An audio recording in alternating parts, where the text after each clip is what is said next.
Okay, तो पवन सिंह जी हमारे साथ हैं। कैसे सर आप? बहुत बढ़िया।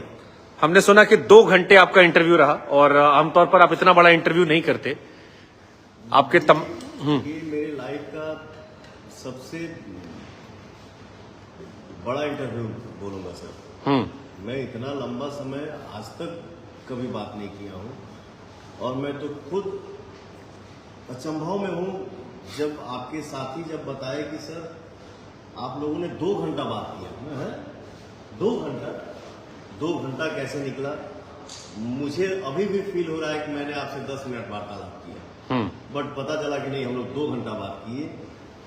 तो मैं अपने श्रोता से यही बोलूंगा, शुभांकर भैया के साथ जो बातें हुई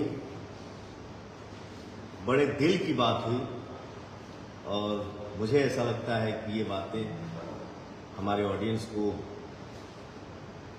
अच्छा लगी। इसलिए अच्छा लगेगा कि इन बातों में कोई बनावटीपना नहीं है और ना ही कोई दिखावटीपना है। ये जो दिखेगा, ये जो सुनाई देगा, ये रियल है। तो हम क्या ये कह